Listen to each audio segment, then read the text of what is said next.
Hello and welcome to Cookery with Mason Storm. In this video we're celebrating National Pasta Day and we're going to make some pasta.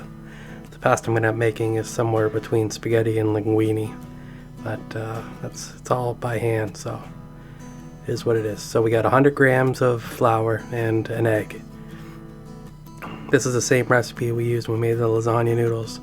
Just in the lasagna noodles we had more eggs and more flour, but the ratio was the same.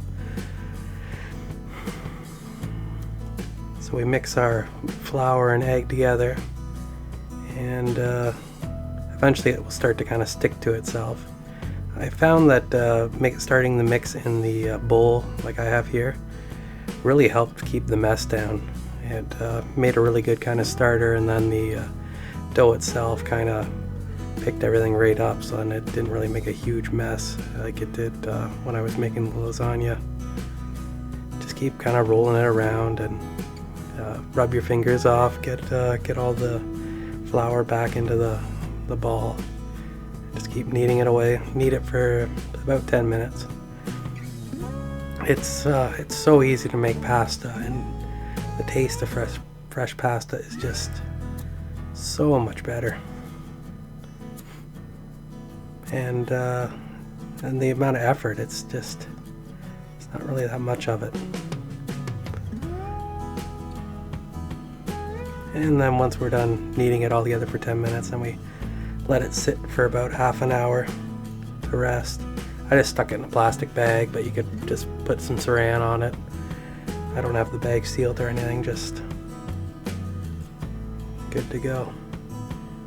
Then we'll get some flour down on the table, and I got my rolling pin here, and then I'm going to roll it out nice and flat. Depending on the type of pasta you want to make with it will determine how much you want to roll it. Now in my example here, I'm making a fairly simple type of pasta, but other more elaborate types can be made as well. It's just a matter of knowing how they're physically constructed. Like making macaroni or something, for instance, there's more of a step to making that as opposed to just doing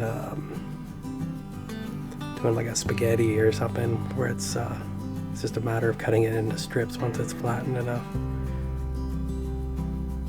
And here we go. I got my cutting board out here, and I put flour on the top and the bottom of the pasta here. That way it doesn't stick to the cutting board.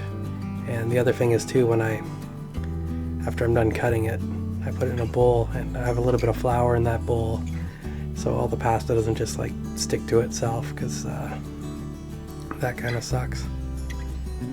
And as far as my technique here for making my spaghetti, well, it's funny because it started out as spaghetti, and I kind of got a little bit wider as I got more lazy as I kept going, and it became a little bit more fettuccine or linguine style.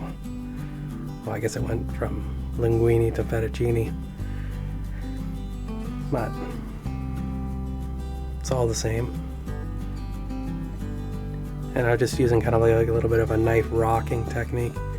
If you're doing a lot more pasta, like let's say you want to make pasta for, I don't know, 4 people or something, or a couple people, you're probably going to want to make more than I did here.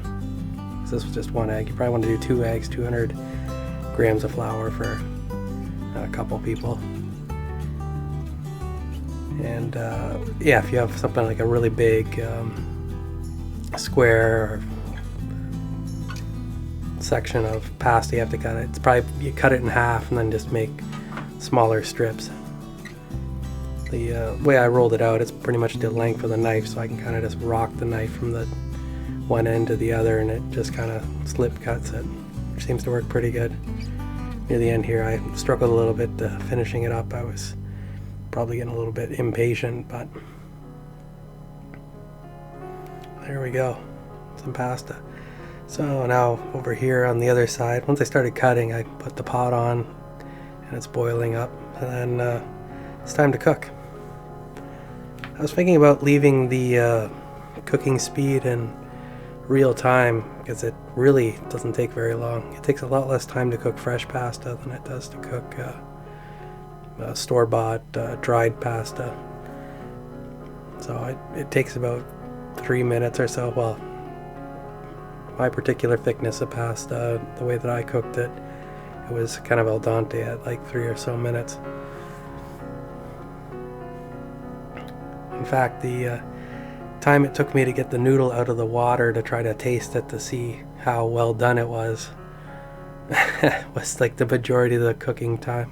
It was, I don't know, it's really fast and really easy. Not sure why I had so much foaming up on my water here, but it was just a little bit of a hurdle. I'm kind of turning down the heat and just kind of pulling away, and here we go. Here's where I'm struggling to get a noodle out. I had one heck of a time doing this.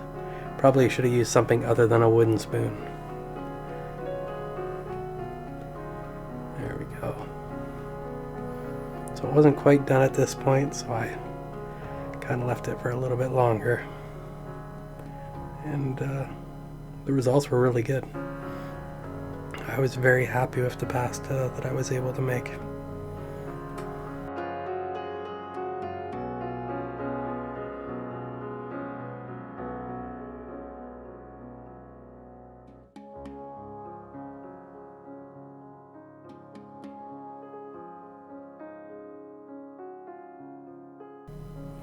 There we go. Looks like it's about done now. So we'll just kind of take that off the burner, dump it over the sink, but there's stuff in there so I didn't show it. And I just have it in the strainer here, putting a little bit of butter on there. I always think that that's a good thing to put on pasta. And then I have some tomato sauce that was already prepared from another meal that was in the refrigerator, so I'm just reheating some of that, and I have myself my late night supper. So till next time, stay awesome.